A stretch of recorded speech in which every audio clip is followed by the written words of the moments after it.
Welcome back. I'm in the garage.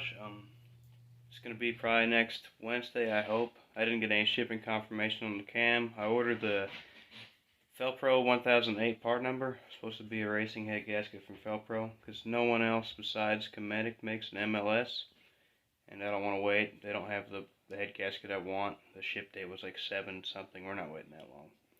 So the head gaskets are coming, and I remembered something about why this thing probably blew a head gasket with no signs of detonation. The heater core's been leaking the entire time I had the truck, and it had cracked heads on it when I got the truck. They just weren't cracked that bad. And then put the blower on it, went through all this stuff. But a couple weeks ago, I forgot when I drove it to work, it was low on water, and it got pretty hot. So whenever I was taking the other head off, I noticed some on the passenger side head, but when I was pulling the other head off, a lot of the bolts were loose. So what happens if it gets that hot, and it had ARP head bolts in it, but that's beside the point. You get something that hot that the head gasket's like a spring. If it gets too hot, it over squishes it and it never springs back, which is why the bolts were loose. That's why they they weren't loose, but they're like supposed to be 80 something, 90 foot-pounds. They just barely touched it with a ratchet and they were loose. So I got that thing hot enough to overcompress the head gasket. So I still beat the hell out of it for a couple weeks before it let go. So I can't necessarily blame the head gasket, but that does explain why it blew a head gasket with no signs of detonation. So anyway, today I'm going to share with you something I've been doing lately. What I do with that thing? I've been using one of these stones. Say Norton stone. They've got different grades. It's just a machine block. So whenever I clean up a head gasket surface, I'll use this, and I'll kind of walk you through just what it looks. You can't get too crazy with it, of course. I don't touch those buffing pads. I don't do that. The most I've ever done before is just clean it up with a razor blade and Scotch-Brite. I don't get no grinding discs in there. But I have been doing this lately, and it definitely seems to work. Whether you need to or not, I don't know. But I'm going to show you how it works, and then you can decide for yourself if you want to use it. Last time I did this, I had to do it with the pins in, so I couldn't do as good of a job, so I borrowed some tools. This thing actually goes on the end of that. It's a little slide hammer to pull these pins out. It's just a collet, locks down, and you slide hammer it out. But I couldn't get that in everywhere, so I went and got a bolt, and then all you do is, when you tighten it down, it locks down, and then I put a wrench here and spun it while pulling up, just with my hand, and just spun it back and forth, pulled the pins out.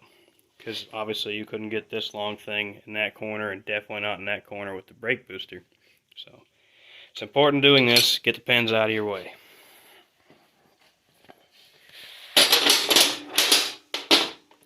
Now I've got to try to set you up on the tripod somewhere so you can see this as best as possible. Now it's important to get everything cleaned off first, so I spent a lot of time getting as much crap off as possible. There's a coarse side and a fine side. I believe the gray, yeah, this is the coarse side, this is a fine side. This is a machined block. I machined, or a machinist block. It should be perfectly flat.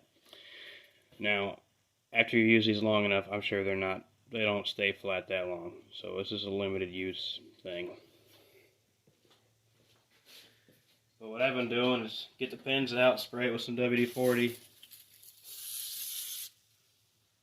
And you don't want to push. You just want to work it around. That spot right there makes it a bit of a pain. Just kind of work this thing around.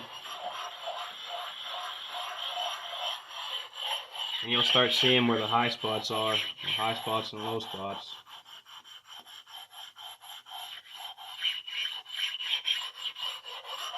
Last time it blew right here, and there was a low spot right here, so I just worked this around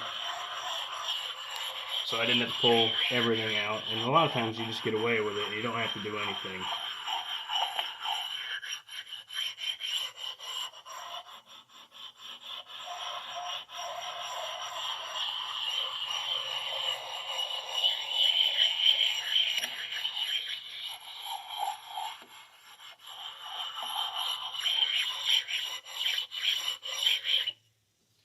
Wipe this off, but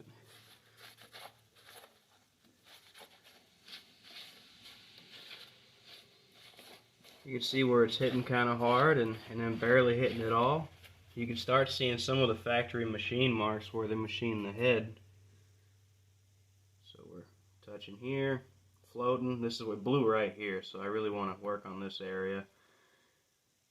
You see high spots. We're not touching here at all yet, so this is the high spot.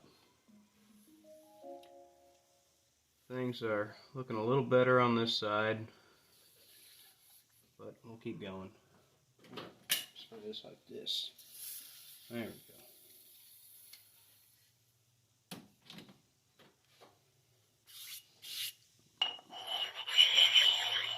Once again, you do not want to push. You don't want to concentrate in one area. This is just to help.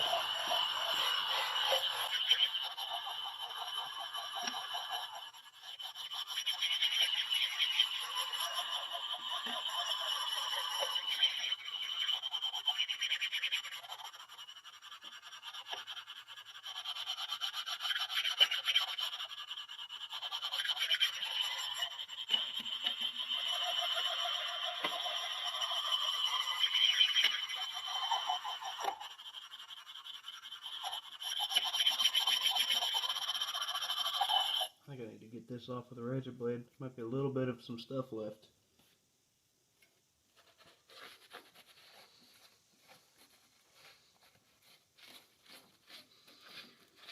You see, so I hit it with the razor blade again because there was some more crud right here. But at this stage, this is where we're at. But you can see we're touching, we're not touching, we're touching. So there's a low spot right there. A lot of this doesn't matter. It really matters on the firing rings and between the cylinders. So you can see just over the years where it's pitted right here, but we're doing okay. And you can also see where the ring in the head gasket's dug in.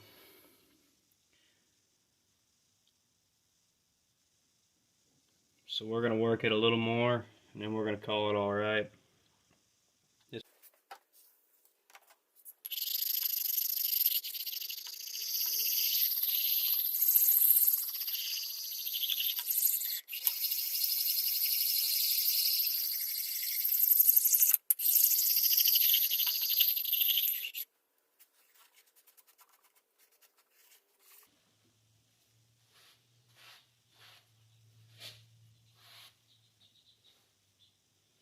Now I'm just going to hit it with the fine side a little bit, and I'm going to call it all right.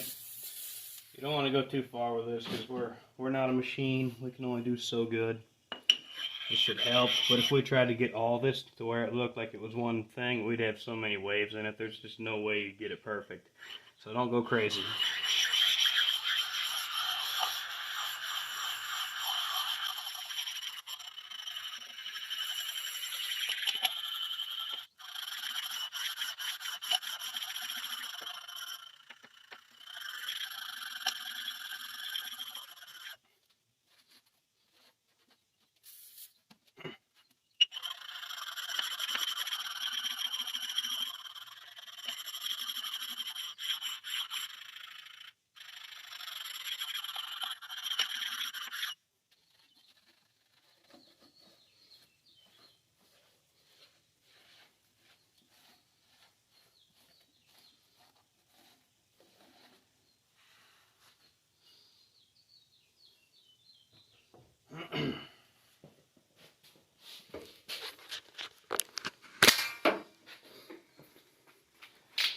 Probably about all I'm going to do.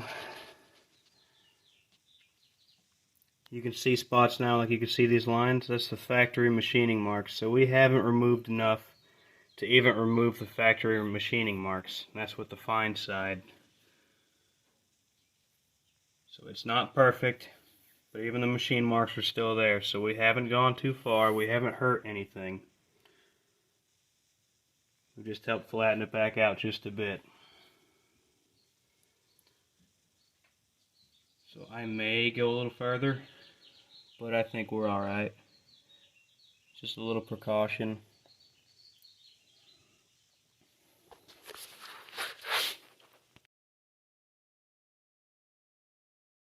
Well, that's it, guys. That's as far as I'm going to go. Something to keep in mind if you do get one of these Norton stones. I don't know what else they're called. I just know it's called the Norton stone.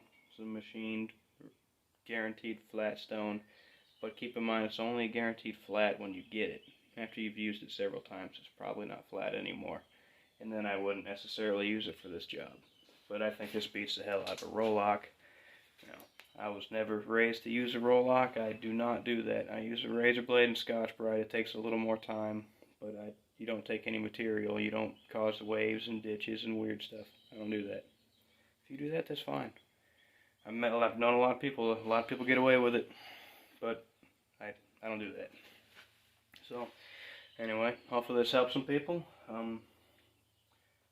I guess be looking for maybe next Friday. As long as my camshaft and stuff gets here, I'm wound up and excited. As long as I keep feeling all right, then we'll get it done.